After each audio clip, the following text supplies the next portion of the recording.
Josh, are you there?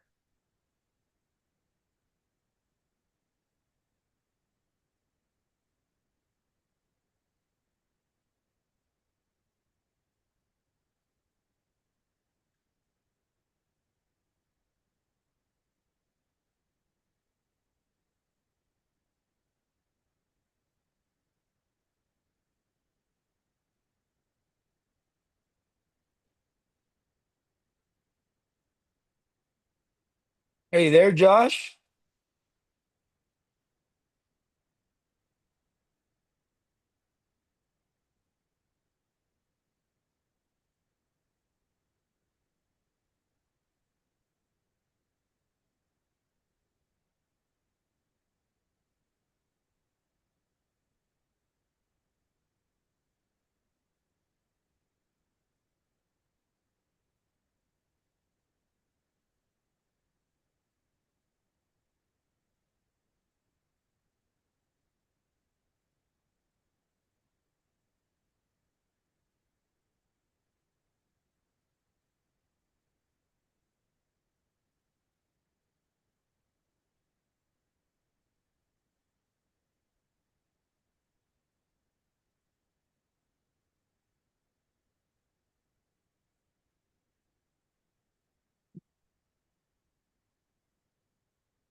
Are you there, Josh?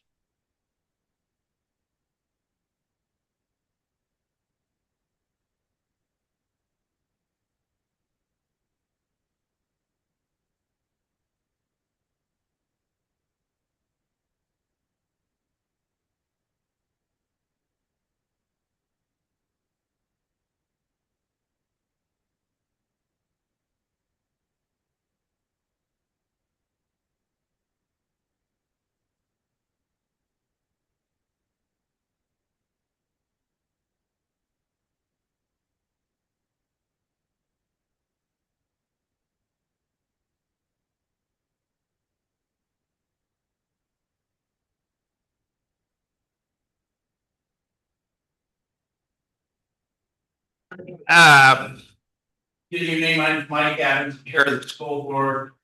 The first thing we have on the agenda is the Pledge of Allegiance, and Josh is kind of going to shepherd. We'd ask that the kids who are receiving SB awards can come forward and lead us in the Pledge of Allegiance.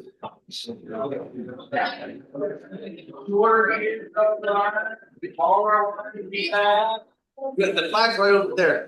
Come on up here. Yeah. All right, come on. Which way are we facing? Where's the flag? There's the flag. Always take the flag. I know. Right hand on our chest, right? Yeah. This hand. So here we go. Are you guys ready? One, two. I pledge allegiance to the flag, the United States of America, and to the republic for which it stands, one nation under God, indivisible, with liberty and justice for all.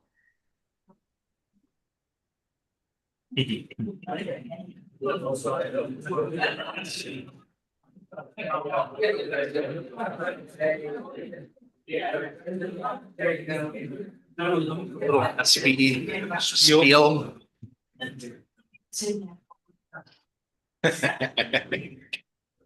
Thank you. So next we have the SB awards, the Exceptional Student Performance this Year awards. And the board, the mission is to recognize students monthly for exceptional performance and attitude in schools. It's awarded the students who are doing well and acted have exceptionally positive attitude about school. They demonstrate respect and responsibility towards staff and their peers. They show courage by not performing peer pressure and refuse to accept anyone who bullies. The school board of the district want to recognize the students by celebrating their success. Meeting students receive the certificate.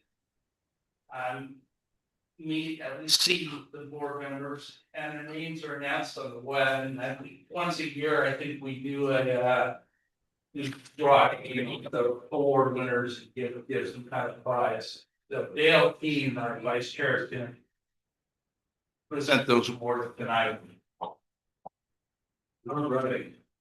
From high school, Karen Harvey.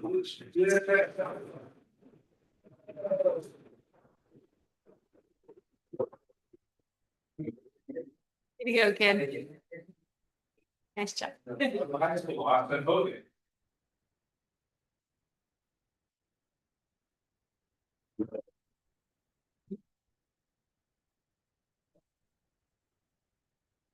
From the junior high, Nueva Adams.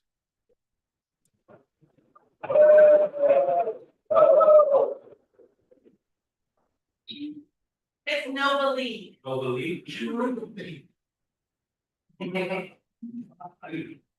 From junior high, Ellie Banks.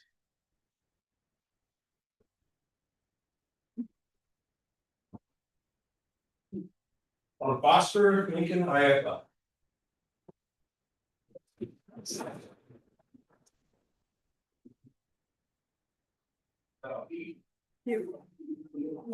Foster, Noah DeLong.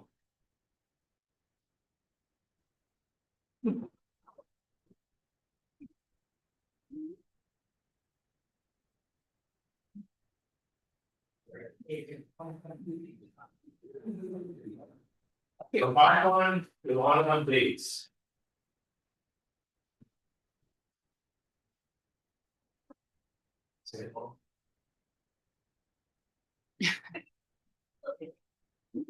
Elena. Hop over. Kira Ford.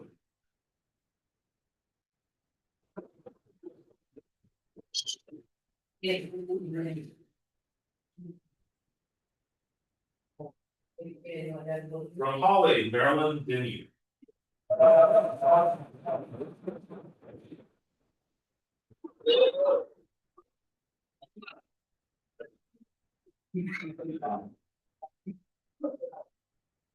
Okay, Sylvie Myers.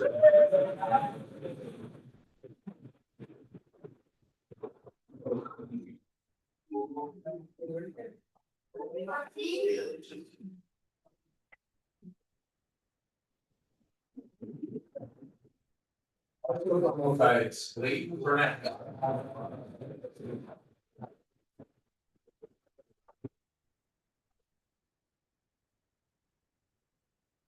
Great job, Lee.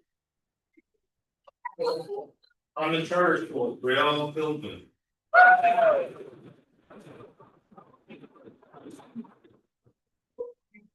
On the charter school, Elijah Zanger.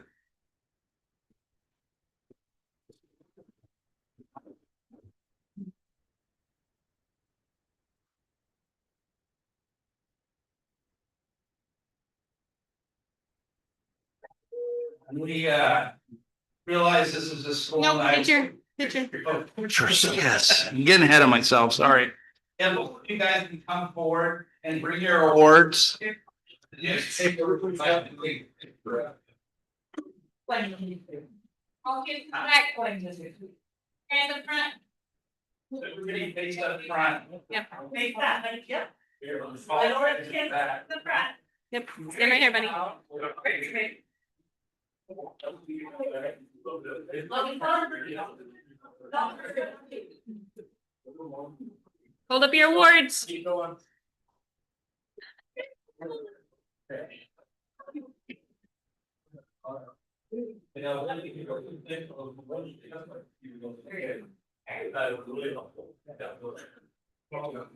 All right, what we're gonna say is, I'm gonna take a picture on how to breathe, okay? 1, 2, 3. Again. 1, 2, 3. Now, 1, 2, 3. All right.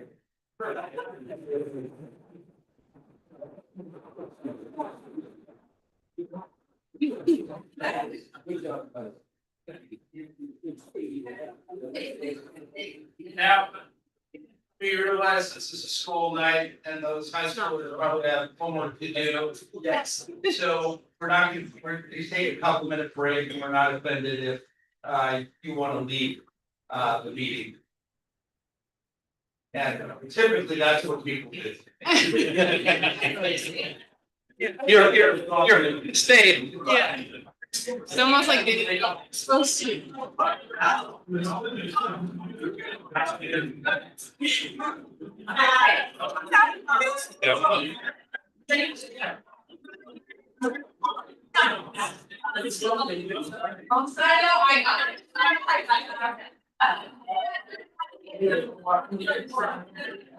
When do you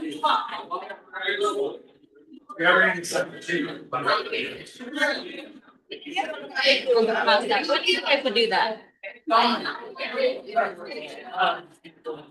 When do you have to address it? I'm just representative. I'll be under. We do a few minutes before it starts and you're like, man, it's packed. Oh, these are just like, yeah, for our in-food drive and then a little notice time.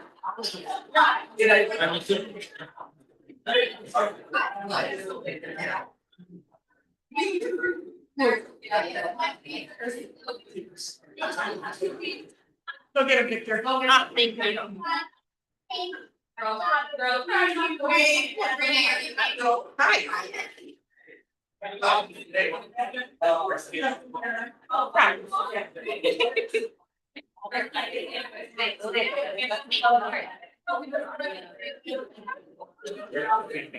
I did. Let's see. Okay.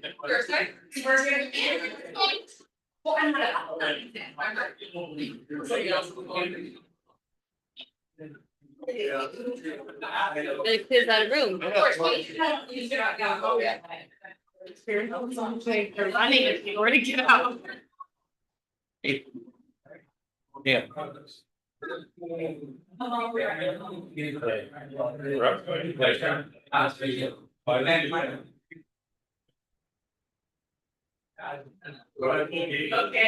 Do that. Josh, before we continue, would you see about the 2 chat messages?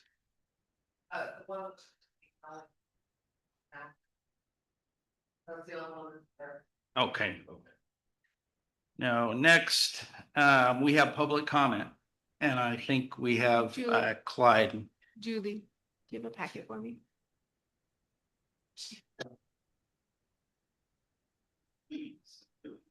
Rude is here.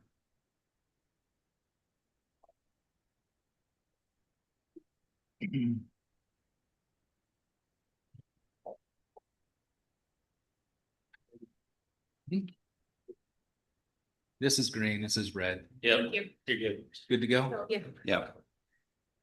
Anyways, thank you, Sweet Home Board, for giving me a chance to speak today. I'm here seeking your support for the OSBA Board of Directors, position 10. I think I did my job a little bit too well last year because none of the boards had the OSBA scheduled on their agendas, and this year they all have them scheduled in the first month. Therefore, there are 4 meetings going on today, and I can only be at 1. Things that I would like to do is to continue reaching out to Region 10 board members, building communication channels with an open door policy. I want to make sure your guys' voice is heard at the OSBA level on things that concern you. So you can pick up the phone at any time. You can shoot me an email anytime. You see me hanging around somewhere, you can tap me on the shoulder. More than ready to help. Continue working on the policy portal.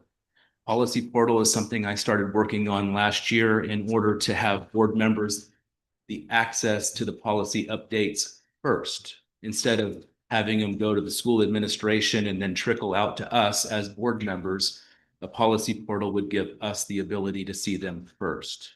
Another thing that I was hoping to get into the policy portal would be a cross-reference tool so that you can cross-reference board policies amongst all school boards at the same time, so that you didn't have to go to each website and figure out their format, figure out their numbering, figure out all this stuff. I was trying to have it so that it comes to the boards right at your fingertips. This is a huge task. They have actually, since last year, they have started emailing the boards all of the policy updates, which is a first step. Another thing I want to do is continue building bridges with the legislators and board members, establishing an annual Region 10 legislative outreach meeting. I started this process last year just before the election, and the current person did not choose to continue with that. I want to make sure that's something that Region 10 has as a tool for us as board members to talk to our legislative counterparts. New on my agenda is to work on establishing Region 10's representation for the Rural Caucus at the OSBA. Currently, right now, they have no way of evaluating a county school district, which Lincoln County is a county school district. They have 4 schools in their district. If you add up the population of all 4 schools for their cities, it's actually about the same population as Lebanon. So I'm hoping to bring those changes about as well. I did put my name in the hat and got elected to the Rural Caucus as a member at large. People thought I was crazy, but this is one of the things that I think I can get done in that form. So thank you for your time. Hopefully I kept it about 3 minutes. I've been practicing. Thank you. Yeah, thank you.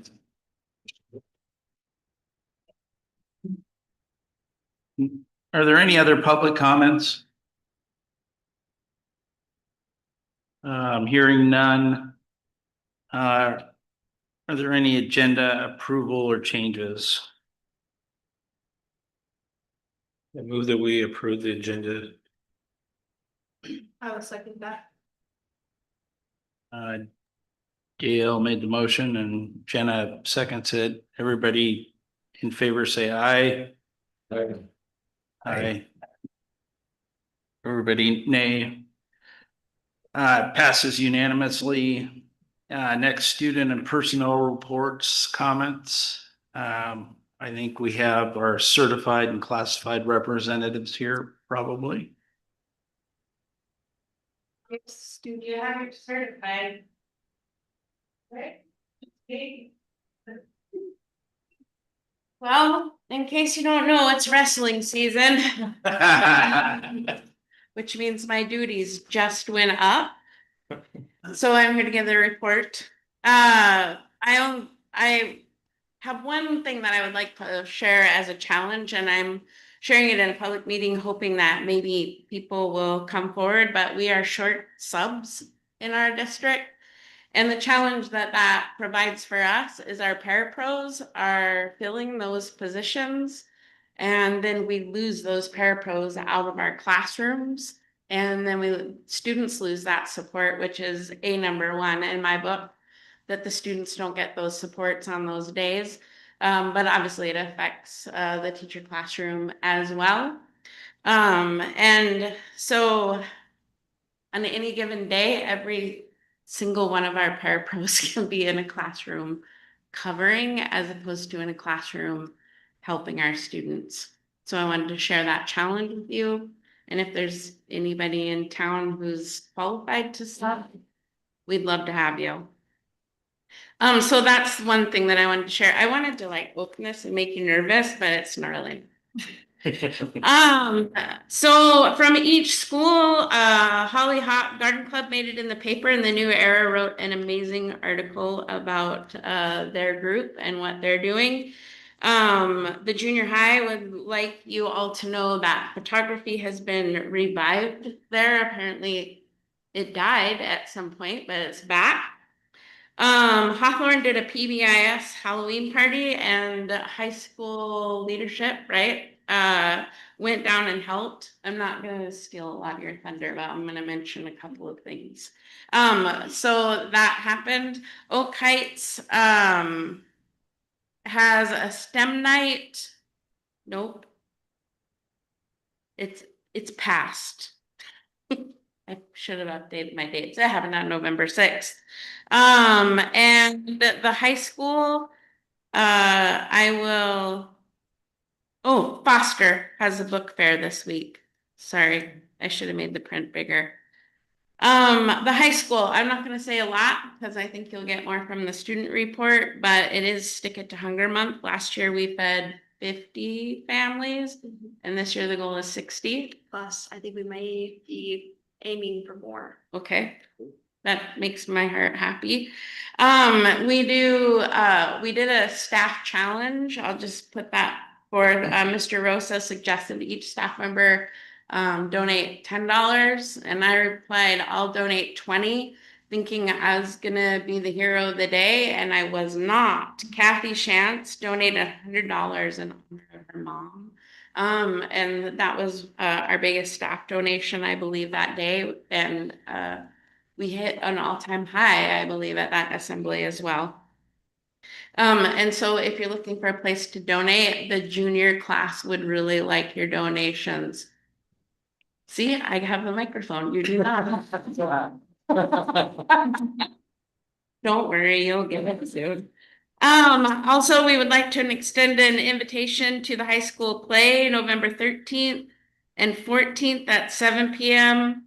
and the 15th at 12 and 7 p.m. All money raised will go towards improving the dressing rooms in the auditorium. So you get a great play and your money will go to a good cause. And we would also like to extend an invitation to the school board to the National Honor Society inductee ceremony. 22 kids will be inducted on November 18th at 7:30 p.m. in the library. And that's all I have, unless you have questions for me. What's the play? Oh, I got ya. Seriously, you got I this? had little cut up on it. I didn't get that information because I knew we had a very capable student. Yes, it's called The Brightest Thing.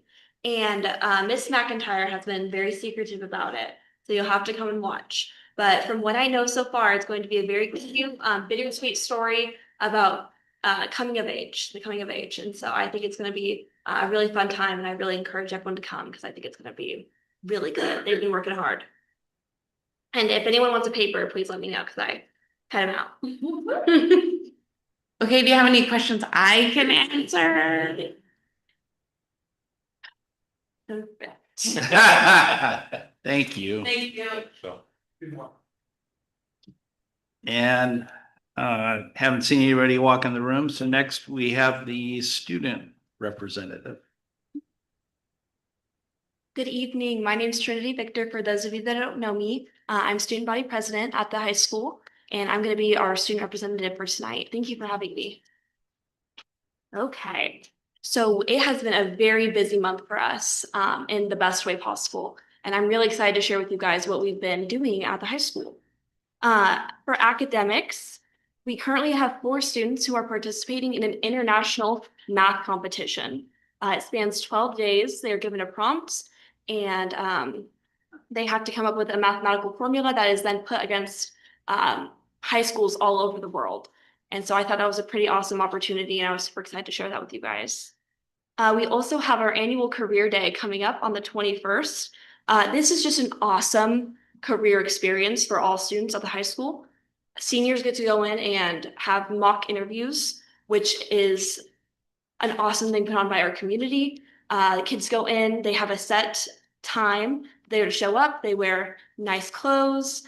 It's just really great experience for high school students to get that interviewing process and kind of talk with professionals who will tell the inexperienced students what they're looking for in the workforce.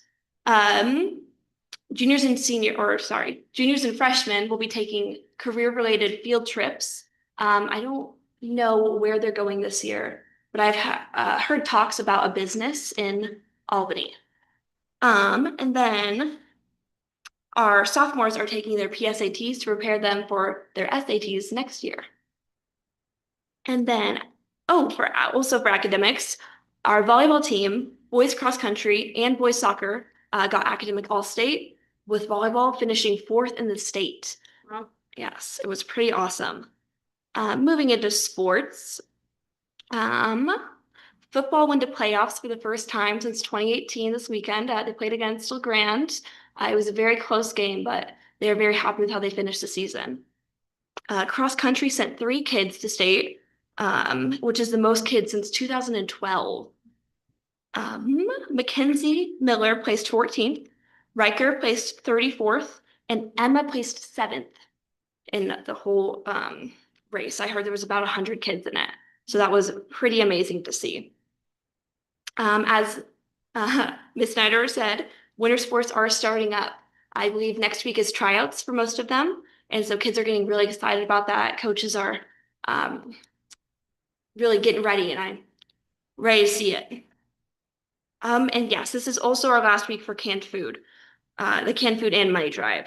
Money is looking good. However, we are hoping to feed 60+ families this year, and so we are looking for more canned food.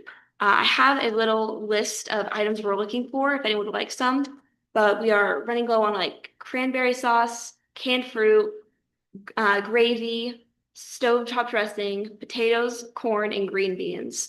So bring some to the high school. We'll be happily accepting it until the 14th. And then both band and cheer are both prepping for showcases that are going to be happening later this month. We don't have dates yet, but as soon as we do, they will be posted on the high school website. So we're really excited for that. And then, yes, we also have the fall play that is happening the 13th, the 15th. And like I said, really encourage everyone to come if you can. It's going to be a really awesome opportunity, and they've been working super, super hard on it. What I have for you guys today. Do you have a list of the stuff that you're needing for the basket? I do. I have it right here. If you would like one. Yeah. Here, I'll come over. I'll come up to you. Would anyone else like one while I have one? Yeah. Yeah. I think I only have 4, but I'll take a picture. okay. Then I'll drop them to you. But yeah. Yeah, any more questions for me? Okay. Thank you guys so much for having me. You don't feel like you have to stay for the whole meeting as well. Okay. I have some calculus homework. Next, we have the superintendent's report, enrollment and attendance update. Yeah, I think here. Yeah. Halloween Veterans Day, I know we have a number of veterans here. Robert, I believe, and Mike. Ralph. Daryl. Who else? Anyone that I miss? Thank you. I think you're right here, so. Yeah. Bye. If we have the veterans stand, please, all the veterans in our room.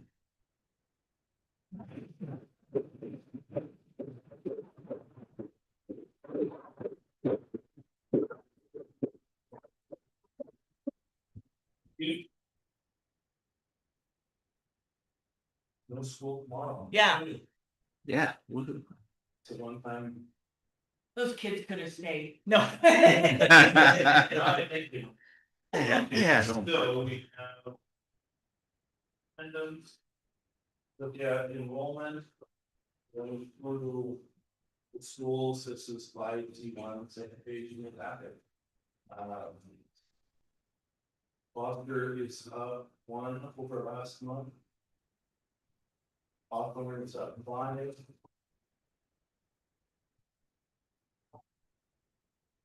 Ollie is down 2. Oak Heights is even. The junior high is even high school sound club.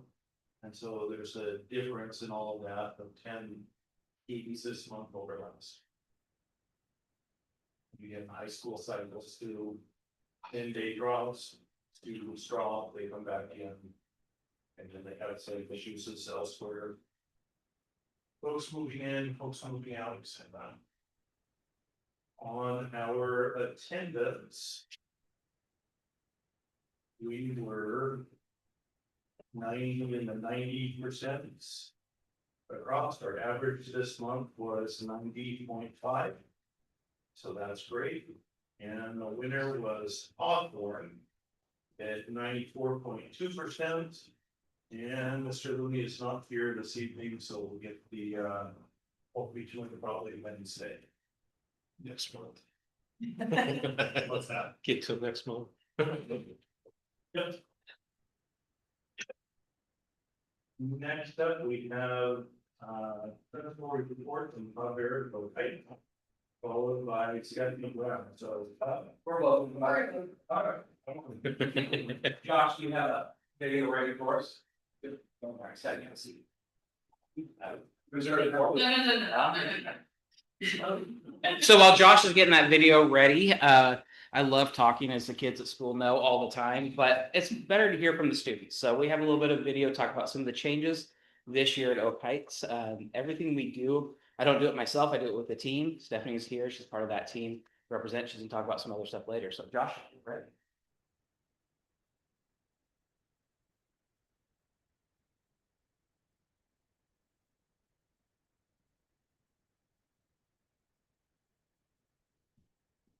We're the best thing about Oak Heights is that everybody helps you and that you can find friends super easily, and some people come to your class and help you when you're sad. I love school, I love the teachers that help me, and I love seeing my friends. We like coming to school every day because it's amazing. And it's fun. And it's cool because we get to see all the teachers and make new friends. Yeah, it's so easy to make new friends. I love school because my teacher is so nice. And I love the recess in the best school ever I ever went to. And my friends are so nice. I like school because I love multiplication. I like school because I like seeing my friends reading and multiplication. I love coming to school because I like seeing my friends and working and seeing the teacher. I love school because it's really fun and it helps you learn. I love coming to school because I like everything about it. At Oak Heights, we do potato heads for attendance. And when everyone's at school and we get another piece of potato head. And when we flip those potato heads, we get parties. At Oak Heights, we do shout outs. And in order to get shout outs, you have to do extra goodness in front of teachers and have them witness it. You get one and then you turn it into the office and you can get a prize. Every Friday, there's these shout out drawings. If you get drawn, you would get pizza cards. And when we fill up this bucket, we get a school party for everyone. We do lots of things at Oak Heights to make school fun.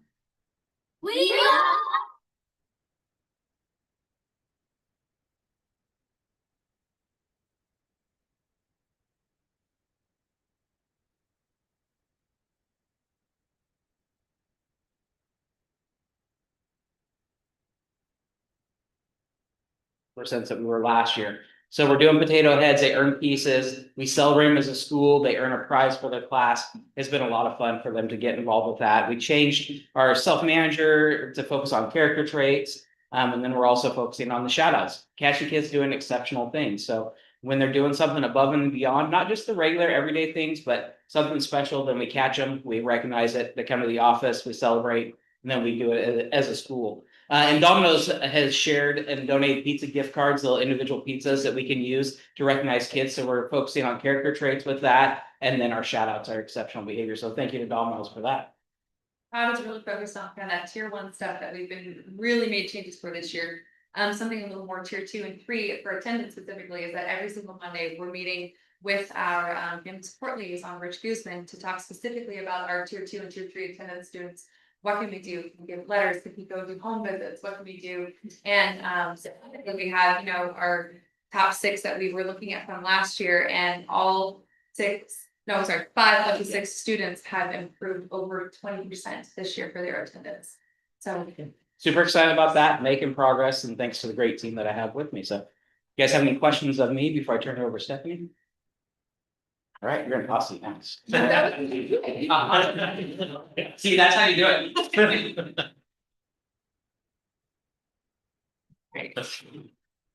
Hello, everyone. I mean, I feel like y'all know me, but again, my name is Stephanie Brown. I'm one of the elementary counselors. I actually work at all 4 of the elementary schools. Specifically, though, I do work at Oak Heights 3 days, which is why I was here to help Todd tonight present. But one of the other things I wanted to talk to you about was the incredible event that we held on October 6th, which was our Stand Up to Bullying Day. We know that, you know, bullying is something that Sweet Home we take very seriously. We have protocols in all the schools. In fact, we've upgraded how we're reporting bullying now, our conflict and our systems in place. So that's been exciting. But on October 6th, we had an actual event where it was a district-wide. We had students watching videos in the schools. We actually did make a video that you are going to be able to watch by the incredible Ramil Malabago. So thank you, Ramil, wherever you are, to showcase what we did that day. So are we ready for the video? Yeah. Thank you.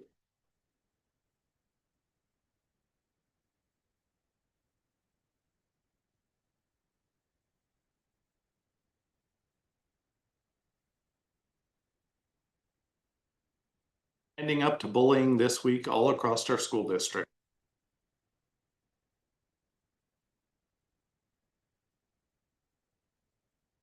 Good afternoon, folks. Terry Martin, Superintendent. We are spreading positivity and we're standing up to bullying this week all across our school district. And we will be continuing this throughout the year, keeping our kids safe. Hey guys, Stephanie Brown here, elementary counselor from the Sweet Home School District. It is October 6th and today we are standing up to bullying. Let's go see what our schools are doing to celebrate. Come on.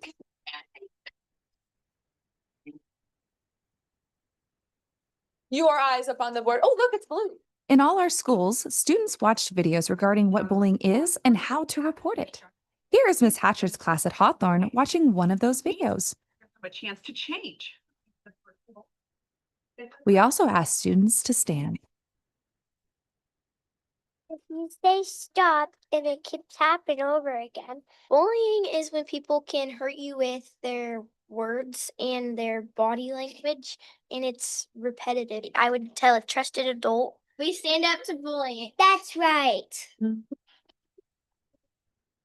Here at Foster, as well as some of our other elementary schools, we have what's called a buddy bench. Students who are wanting to play with new friends or feel like they don't have anyone to play with can go sit on this bench.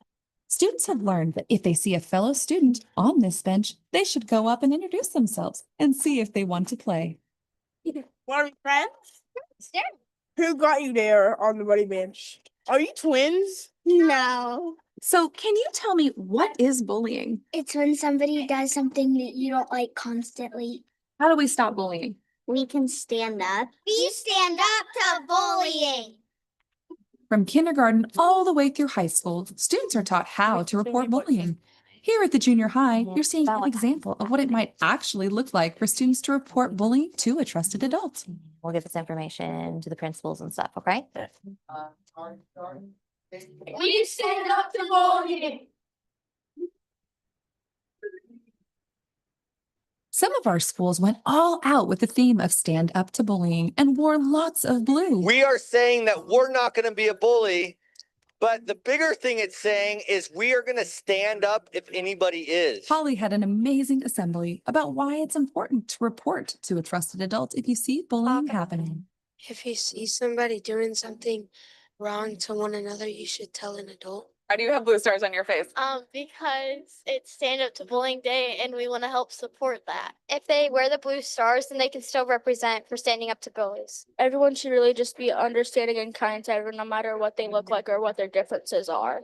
Wearing blue remembers us to be kind. At Oak Heights, the school decided to literally stand up to bullying. Students were invited to come together with bracelets that the school bought for them and show their unity for this cause. Some people are being rude to someone else, and you stand up for them and go tell a teacher or tell them to stop. Bullying is when people are being mean to other people or hurting them. Tell an adult or like your teacher or the office. At the high school, we have an amazing unified program where students of all kinds can come together to support one another. I think it's important because we just want to make like everybody feel included. Why is it so important to stand up to bullying at Sweet Home High School? It increases all the kindness in the world. It helps with our community and makes it better. Can you tell us what is so awesome about being a part of the unified basketball team? Hanging out and meeting people out when you play on courts, having fun. It's so fun here and so cool. Since I've been here, I've been so happy. When I was 6 years old, I was so mad all the time. But now you're feeling a lot better and you're a lot happier at this school? Yep. Students also were able to sign a pledge to be a buddy, not a bully.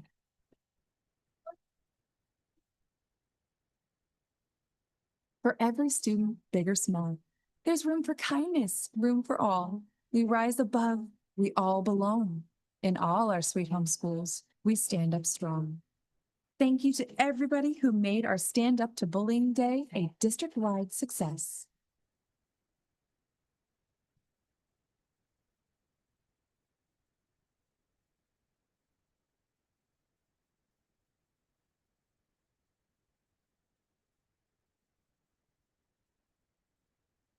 For meal, but I also have to give a huge shout out to the administrators because it took a lot of teamwork and coordination to make that incredible video happen. And we're hoping now that you all have seen it, that we can share this with our families to show what we are doing in our district to stand up to bullying. So, are there any questions about the Stand Up to Bullying Day specifically? Okay, and then I have one last thing I'm going to present, and then I promise I'll go. But so next Monday, so a week from today, the elementary school counselors are putting on our second annual career fair. It is going to be at the high school cafeteria from 5:30 to 7. And last year we had it at the senior center, and this year we're expecting quite a few more people. So we had to bulk up the size of where we're going to be. And we're really pleased to announce that we're also going to be pairing with the high school culinary class. They're going to help cater the event for us. And this year we have professionals from so many more varieties of what am I trying to say here? I'm so sorry. Professionals that we had last year. Like last year we had someone from military, photographers, engineer, graphic designer. This year we have grass seed farmers, we have firefighter, we have just a whole more variety because we were hoping to get new people every single year for this event. And this coincides with November being the career month that we focus on for curriculum in the classrooms. And so we are super excited, ready, and well, I think we're ready. We have a week, but we'll see how it goes. Are there any questions about the elementary career fair? This is open to all students, fair? It is open to all schools and all families. And so last year we did have, I mean, again, it was the elementary sponsored, but we did have junior high and high school siblings that came along. It might have been for the food, but they came and it was an absolute blast. On what time? It is 5:30 to 7. Or out again, so. It is at the high school cafeteria. Okay, thank you. Any other questions? Okay, thank you all very much. Thank you very much. Thank you. Next, I've asked Sean McNellis to give us a presentation on phishing. Something that businesses are hit with all of the time. We train in the school district, so we thought it might be good to share that with you as well. Thank you. So I am Sean McNellis. I am the network analyst here at Sweet Home. Some of you know me, some of you are new. We've got some brand new board members. I thought it would be a good opportunity to kind of go through some ins and outs of what that means and what have you. But phishing is basically somebody's impersonating somebody else online to either gauge your activity, whether that email box is being noticed, if you're responding to it, and then eventually they'll try and ask you for something ridiculous like some Bitcoin Home Depot gift cards, iTunes gift cards. They'll try and put an emphasis on time and try and make it seem like it's an emergent thing. But I can't tell you how many times Superintendent Martin hasn't ever called me specifically to ask for any of these things. But yeah, if you see something that is just out of the norm in your email boxes on your phones and it says somebody else's name, click on the name, look at the contact card. Is that coming from your board email address? Or is that coming from some random place out in Kazakhstan or any other random, threat actor? I've put together through AI a nice little helpful kind of QA packet there right for you. But that's phishing in a nutshell. Nothing super fancy. Any questions about that? Okie dokie. Something from an IT perspective, we should all be aware of. Well, I mean, I think you just have to be aware of it no matter what nowadays. You just never know who you're talking to on the other end of the phone. So it's just one of those things we deal with. No, here recently, there's been but they add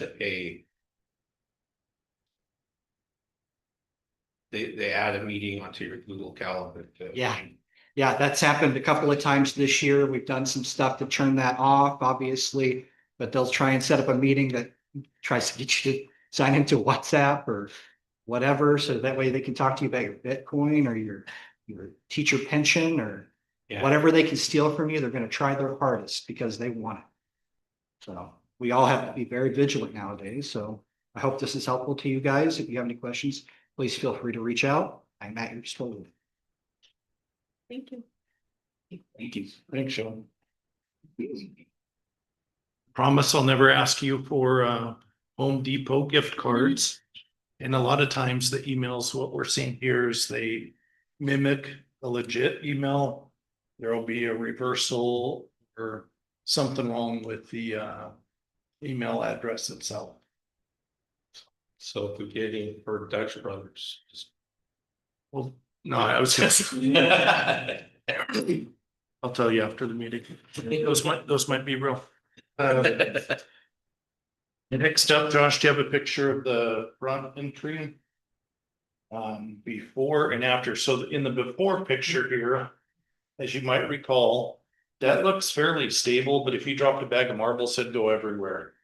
And it was definitely a trip hazard. And now, as you have seen, it's stamped now. It's really nice. The trip hazard is gone. Put marbles on that. I don't think they're going anywhere. So that's a before and after of the front entrance here. And then continuing on under pillar 1, safe and engaging schools. We've had walkthroughs have been completed at the district office, the junior high in Oak Heights. So 3 months in, we have 2 of the schools plus DO. We've had 5 employee incidents reported and 45 student incidents reported. So everything from Band-Aids, bee stings, etc. across the schools. Fire drills have been completed monthly at all sites. We've had 1 lockdown that was recently, got information on that at the high school where someone got into the sawdust collection and hunkered down there, we believe, until the next day, and they were banging like crazy to get out. And so the high school called the police department, let the police department let them out and promptly took them away. 1 earthquake drill, the Great Shakeout at Hawthorne. This happened. Pillar 2, thriving students and prepared citizens. This is something new for the board. We are tracking the bullying reports, the peer-to-peer conflict that's happening at the schools. We have had a total of 20 reports, K through 12. We had 1 founded as bullying. The majority of what we're seeing, as was said earlier, there's a form now, and part of that is to determine, investigate, determine, report out Is it bullying? Is it peer-to-peer conflict, or is it something else? A lot of what happens in schools and society is peer-to-peer conflict. And so you'll get a monthly update on that. So out of the 20 reported from the schools, there was one that was founded. Pillar 3, academic success for all, professional learning. We had early literacy for reading. This was conferences, excuse me, from Solution Tree. This was grant funded. K1 teachers went to Seattle for training, and then second grade teachers went to Salt Lake City. And so that's early literacy for our students. And then Pillar 4, connected school community, family and community engagement conferences. Our elementary had huge numbers, all in the high 90 percentile of attendance. Foster 239 out of 263, so 91% attendance at conferences. Excuse me. Hawthorne 258 out of 266, they had 97% attendance.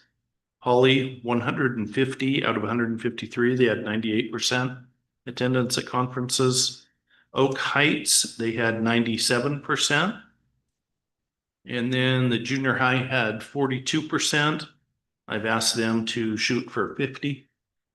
And the high school, 25%. They had a spaghetti dinner for the first time that I know of, just trying to encourage parents to come in. If you're not familiar with that, those numbers are not unusual at all. The poor elementary staff get absolutely bombed during conferences. Virtually all of their parents show up.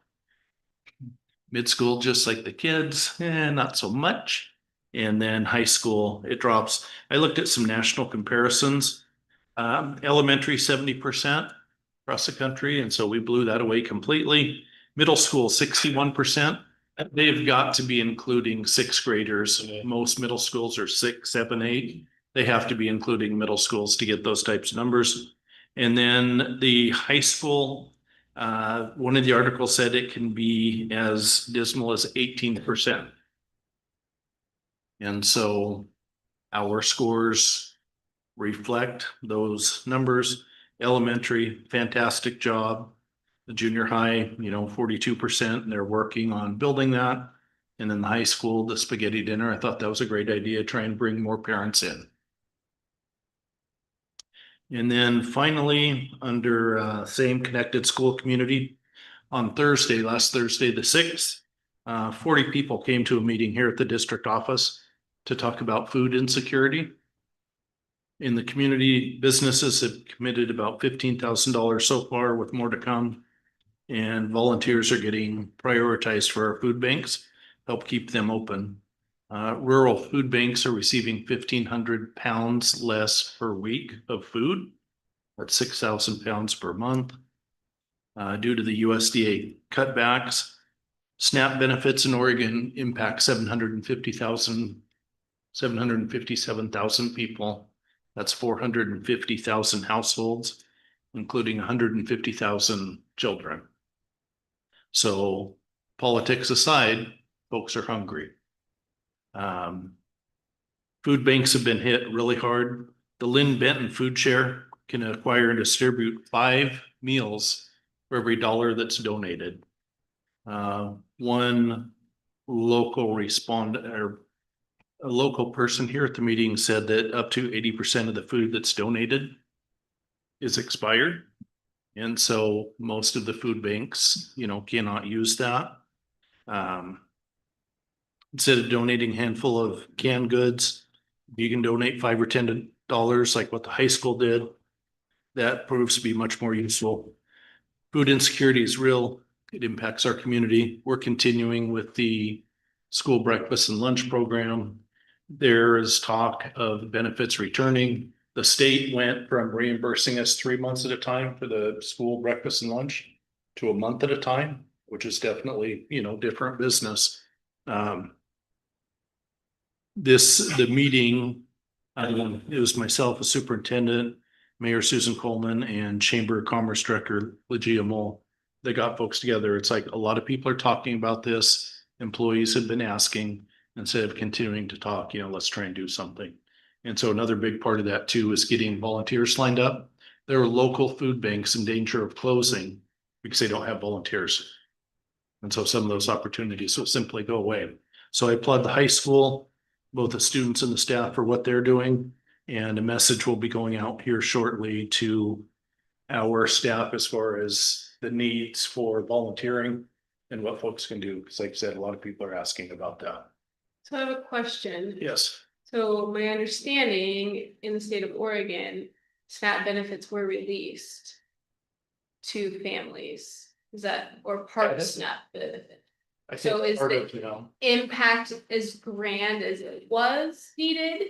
Obviously everyone's trying to help and do what they can, but like, is that a standard that we always need as much at food banks and that we're needing more volunteers constantly? Or is it because of what was happening with the government that it was putting us hypersensitive to trying to get it out there? the food banks indicated that they are really struggling with volunteers, putting the food together, dispersing it. One of the questions that I continue to encounter or comments from school employees is we're not doing the kids' food packs anymore. Yeah. It's not happening at this school, it's not happening at that school. And so I started ferreting those out, asking question one was Hawthorne. So I called Carrie and asked her, Carrie, are you guys getting out food? The kids' packs, it's food for over the weekend. There's bags of food at the front office for kids over the weekend. Hawthorne is. Then it was the junior high. The junior high isn't giving out food packs. Same thing, called the secretary. They are. It has been about the last 3 weeks, 100% volunteer that the kids' food packs operate from. Toy Royer spoke at the meeting and said she would like to, step down. I don't know how long she's done it. She's done it for a long time. And one of the things that we're seeing is there's a lot of people in their middle ages that are volunteering, but the youngers largely are not. So one of the things we want to do with this meeting is prioritize when people can, Dale, can you volunteer at the food bank? Well, I'll have to check. Dale, can you volunteer at the food bank on Thursday, 1 hour? That's a lot different. Let's go. Any other questions?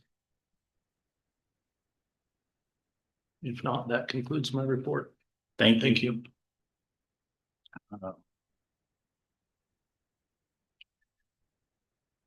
That's important. And I think I saw in the paper, to answer your question, Janet.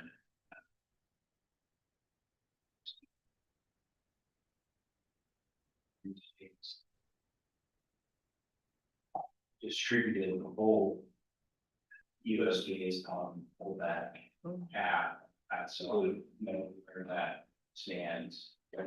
What I hear was I know that there's a question about whether. But next on is the consent agenda, approved minutes, and so we repeat 2025 school board meeting work session.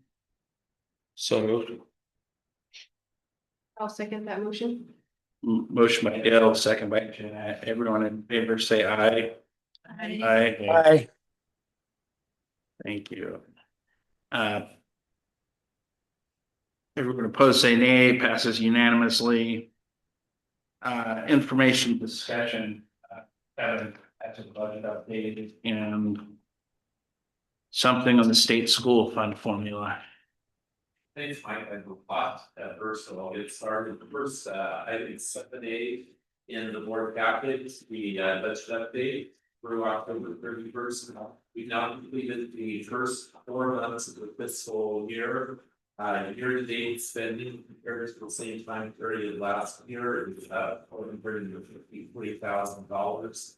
That reflects about a 6.5% increase over last year. The primary reason for that is higher PERS rates this year. In addition, we have higher salary and wage costs. We also have higher health insurance expenses, higher property and liability insurance premiums, higher charter school payments, and higher outside tuition costs.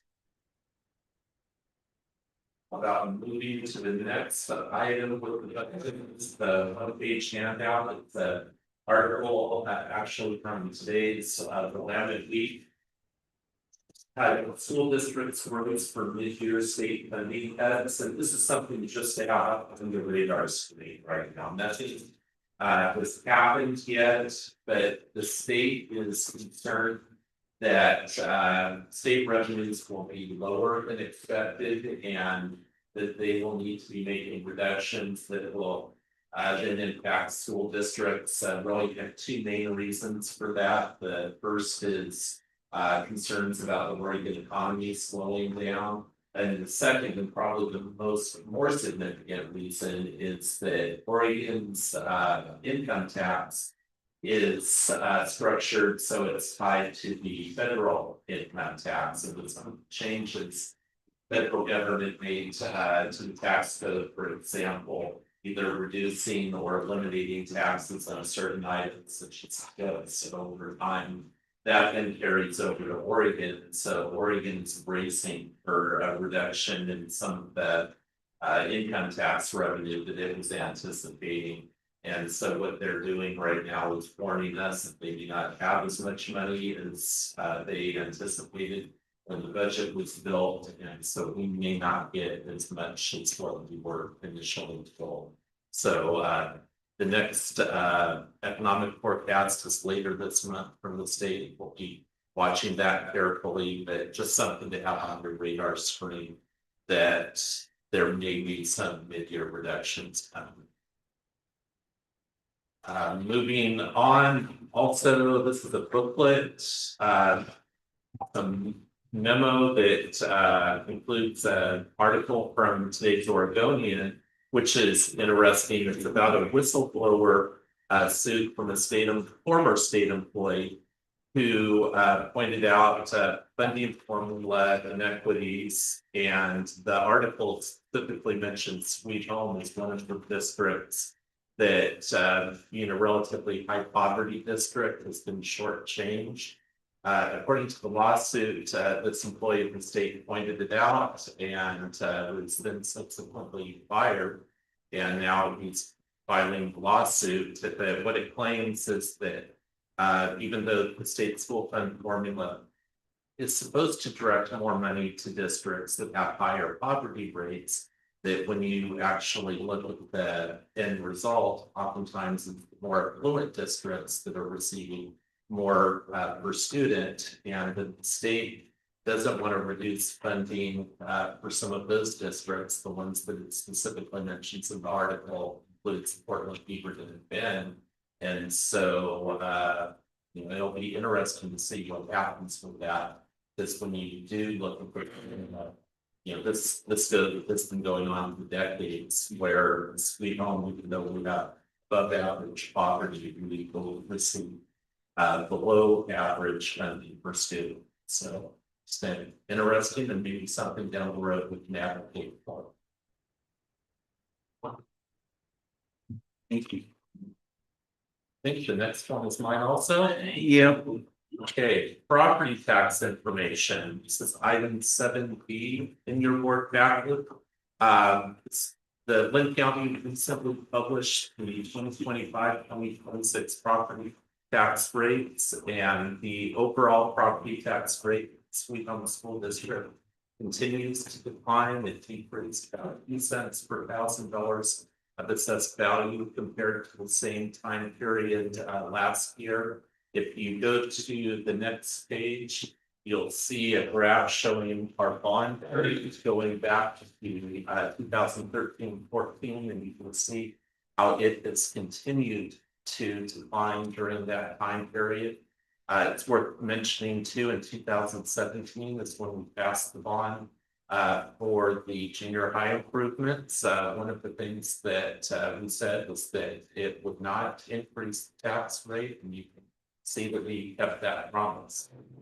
Next graph shows the local option rate, which supports the swimming pool.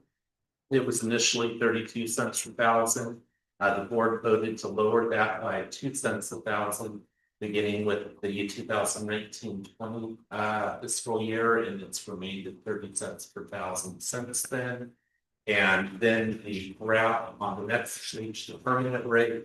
This is set by state law, so there's nothing we can do about it. Rounded, it's $5.01 per thousand, and so that one's held steady. And then the final graph, just a comparison. Sometimes we received the question, how does our bond rate compare with other school districts in the area? And you can see that looking at Albany, Corvallis, Cologne, Sandiam Canyon, Marcola, Lebanon, Harrisburg, and Sweet Home. The district with the highest is Albany at just over $2 a thousand. Harrisburg was the lowest at $1.42 per thousand. We're just above that at $1.45 per thousand per dollar.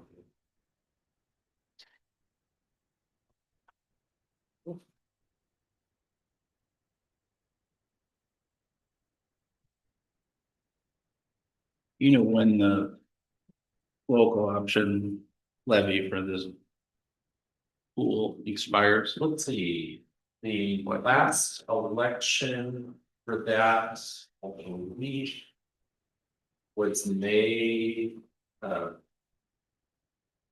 2023, or we're still in it's a 5-year and we're still on the first half. I can check, find out. Okay, no, thank you. Just curious.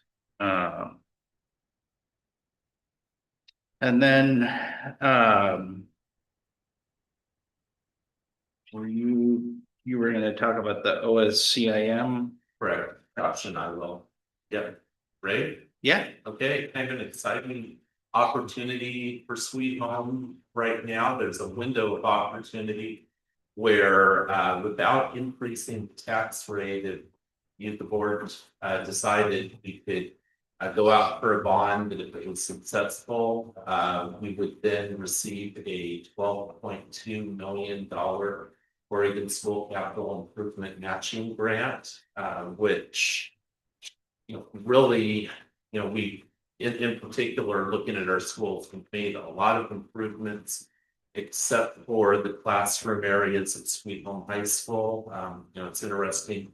Superintendent Martin, you mentioned last week we had someone that came onto campus. We have a very porous campus there. We have over 40 entrances where someone can come on campus and directly access students. We also have a campus where it's very easy for students to leave campus and then come back on later. The buildings itself for most of the classrooms were built as economically as they did when they were built, flat roof construction, outside breezeways. This is really an opportunity right now where we could potentially make a lot of modifications for the high school, make it not only more safe and secure, but make it a better learning environment. Not just for students now, but hopefully for students for the rest of the century.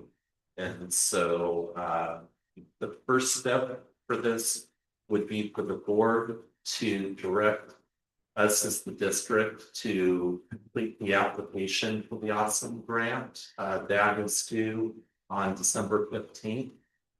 At that point, then we'll find out if we are guaranteed or not to get that if a bond were to pass. We would then bring that information back to the board in early 2026.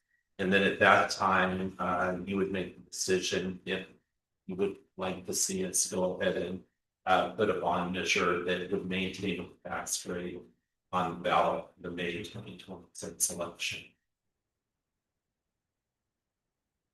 So this is like a perfect scenario where we can get more bang for our buck.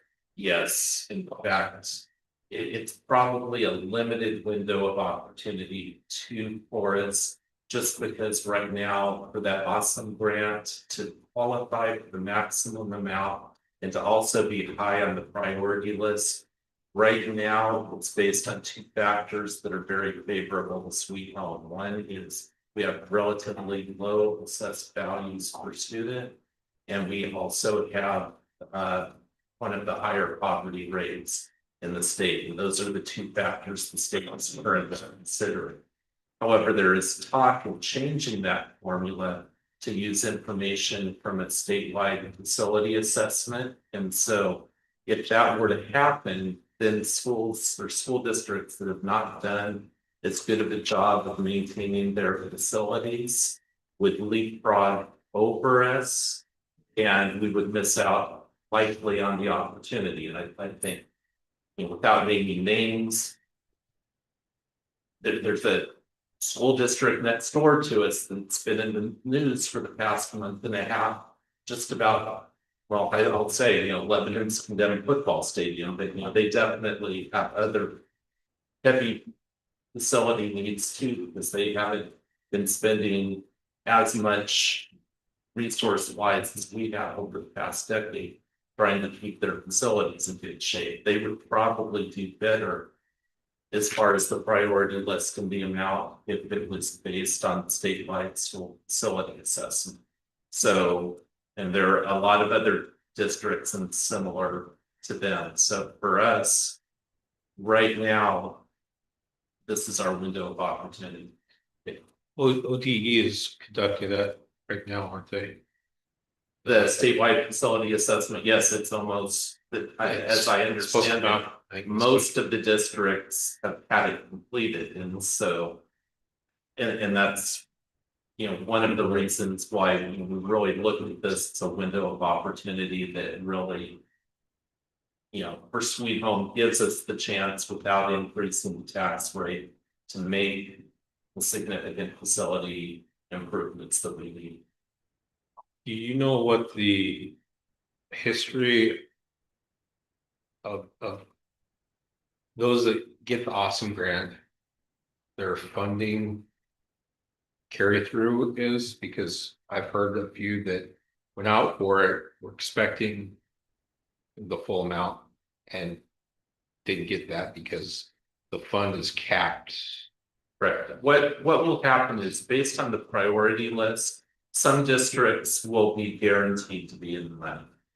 Then for districts that are not guaranteed to be in the money, they may receive it if some of the districts higher on the priority list, if their bond measures fail, and the districts lower if theirs passes.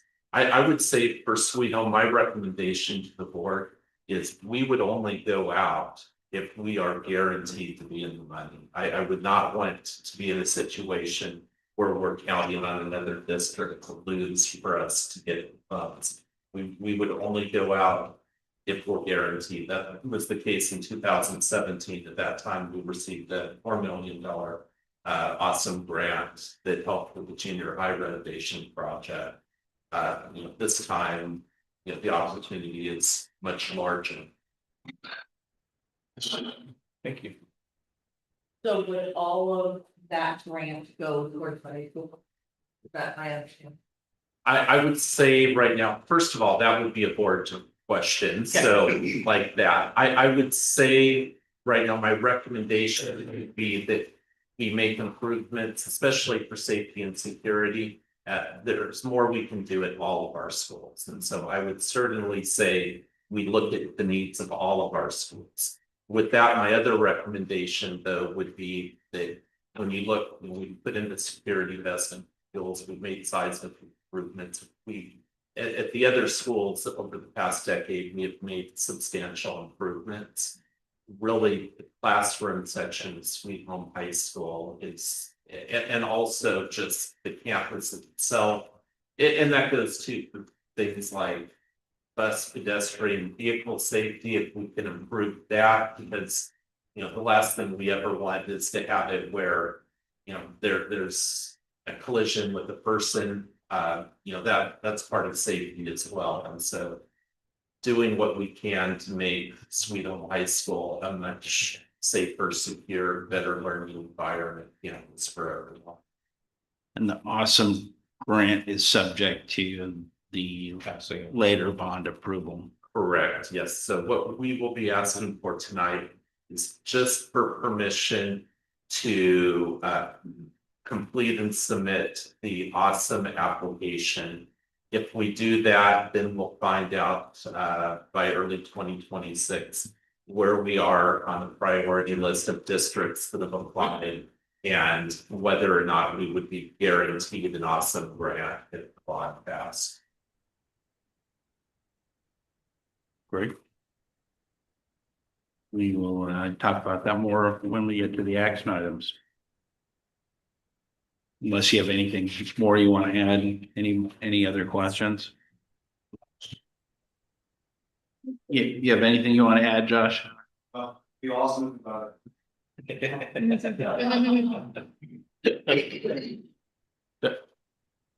I hear somebody's? Dustin, did you have something to say? Nope, just listening. Okay. The Crawfordsville Gym Bowstring Trust. Hey, Is the next I'll start and Josh will finish on this one. I first want to say, we at Crawfordsville, the Linden Lincoln ESD has an early intervention program there. I first want to recognize their staff. They noticed ceiling tiles in the gym that didn't look right. And so they notified our facility staff, and then I want to recognize our facility staff where they checked it out and they noticed that Bowstring Trust that supports the roof structure over at the gym at Crawfordsville failed. And we immediately had structural engineers come down and talk to us about it.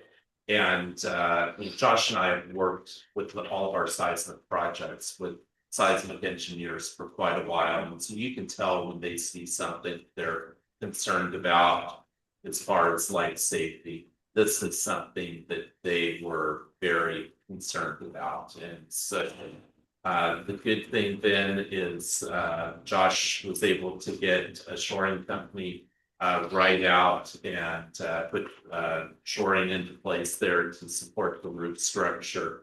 The engineer though recommends that we continue to keep the gym closed. And so, with that, maybe Josh, you have some additional information. That's a short-term fix, right? But that's the problem, you're looking at $500 million to fix the roof of a facility that I need to service of different variables. So it's gonna be a conversation that we're gonna need to have with you for future plans. Now we're paying monthly for the flooring, the whole roof. Well, I think it's a board, maybe there's a consensus, maybe Terry can bring Crawfordsville back, or we could do a work session. Talk about long-term, short-term.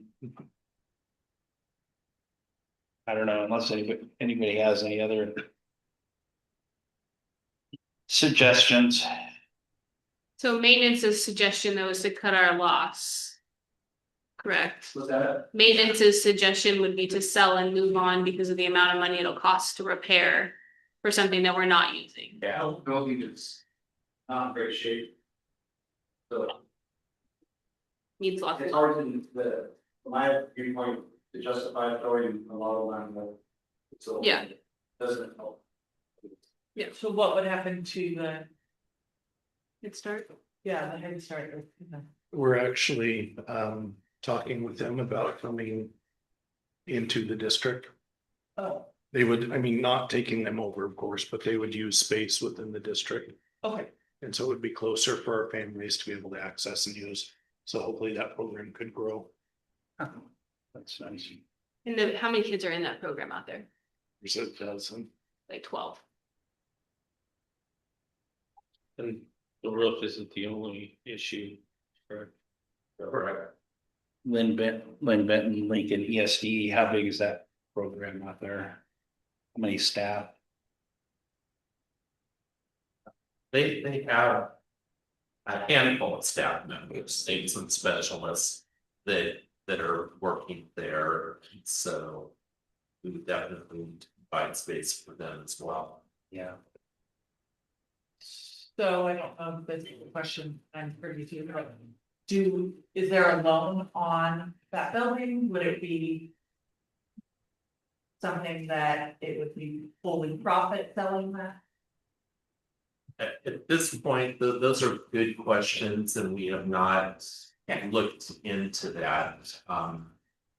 What I would say, that's something that if the board were to direct us to look into options, it's an interesting property. It's made of different tax lots.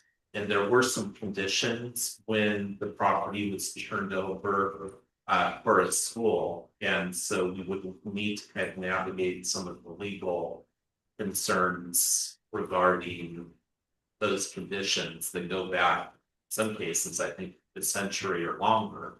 Like reversionary interest to the grantor. But- Well, or just how the property can and cannot be used. Yeah, And there are different lots that make up that property. And so, there would be a lot of research to do about that. And it's something too, we definitely recognize for the Provinceville community. That's been a central building for the Provinceville community for decades. And so wanting to recognize the community as well in trying to determine what would happen next. Josh has time this month, right? Sorry, bad humor. Mr. Chairman, Yeah. I move that we direct the district to look at options available for Crawfordsville. Its property. I will second that motion. Dale has made a motion, Jen has made a second. All in favor, say aye. Aye. All no nays, passes unanimously. Do you have anything else you want to add on that? That's it. Thank you. No, thank you. Looks like next on the agenda is board policies, a first read for IGB, AB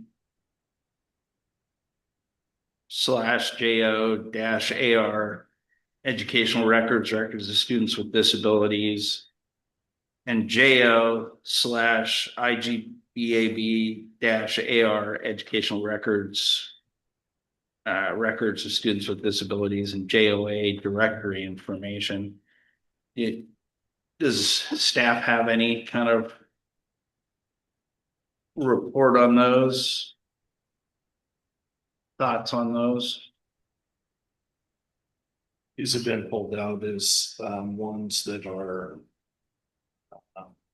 required for us to be, so it's just a matter of they need to go through, read them, familiarize ourselves with them. And then ultimately the recommendation would be to approve them. My understanding is they're cleaning up basically some of the old language and getting it in line with new statute. If there are specific questions on those, I'm happy to look into that for you. It looks like it's grammar too. I would be open to a motion for first reading. It looks like a lot of these are just wordsmithing. We don't motion. What's that? We don't need a motion first reading. Oh, I guess we don't. I'm tired, that's why I'm drinking coffee. Next, we'll move on to action items.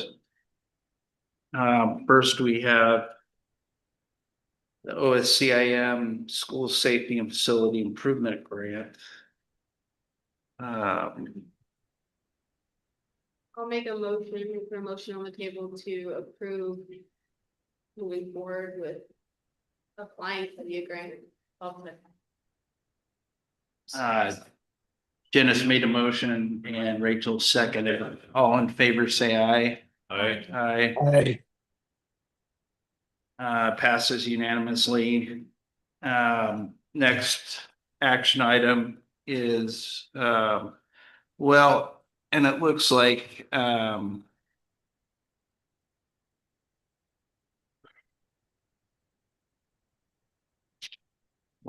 what was exactly the motion that you made?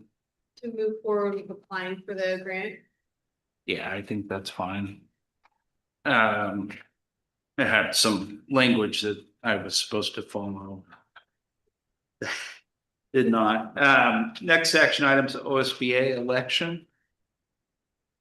Mr. Chairman, I vote that the board votes to put Clyde Rude for the OSBA Board of Directors for Area 10, Region 10, and Jason Curtis for our Legislative Policy Committee for Region 10. I think Clyde was a gentleman who was 50 minutes. Yes, There's been a motion to appoint Clyde Rude and Jason Curtis.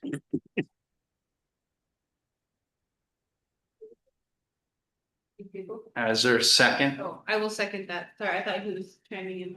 Dale. Dale made the motion. Jenna has a second. All in favor, say aye. Aye. Passes unanimously. Board comments.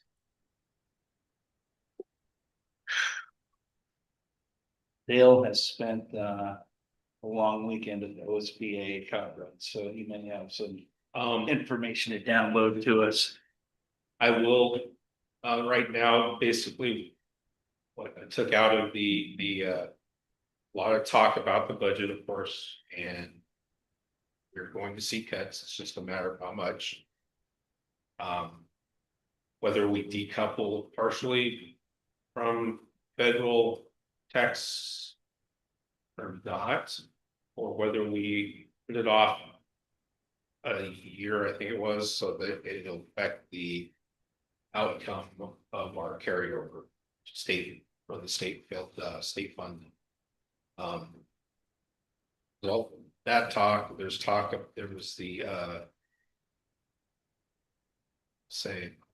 the majority of the districts that were ticked off at the ODE coming out with the push for the accounting codes change. Or yeah, it's fun, the fund codes. Basically it's okay, yeah, we probably need to do it, but not now. Something that Oregon does control right now, but yeah, and then the other one was the what was it, the SB 141, Senate Bill 141 on the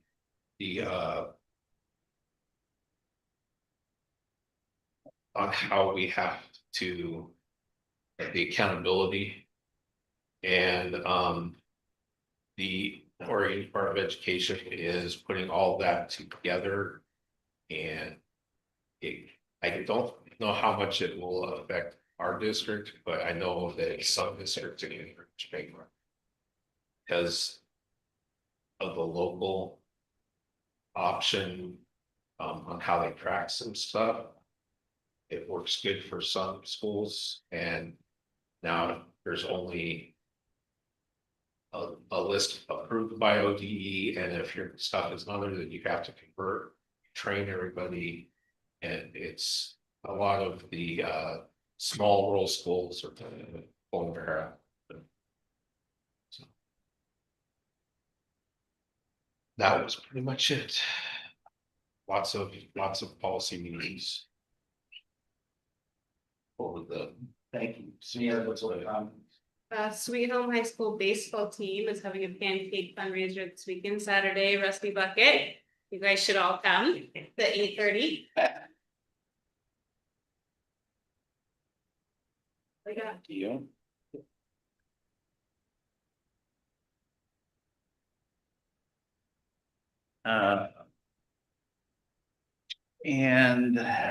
Hearing no other board comments, are there any?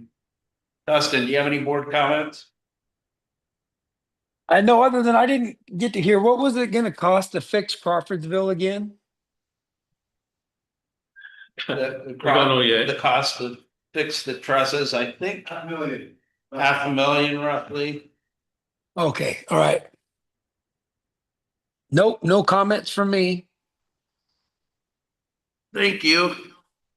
For participating remotely. Any lead items? Mr. Chair. Yeah. Yep, you indicated you wanted this passed out to members. This meeting Yes. was in the packet, but I don't believe that we've got copies here.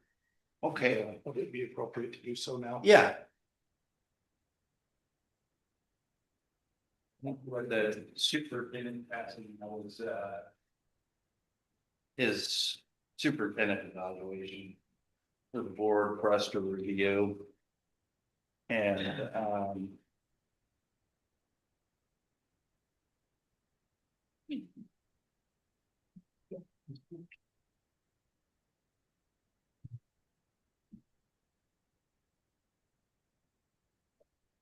so, superintendent, tentatively, we can plan to have an executive session. And ever do fill them out individually prior to that? Is that the plan? January is when. January. I could, So it could be- I could remember what we talked about. Let's everybody take these home, look at them and come back if you have questions and. That'll kind of be the tentative plan, the time frame to plan to tentatively have an executive session during January's meeting. And go through this. And hearing no other late items, I'll just say future agenda items, no school tomorrow because of Veterans Day.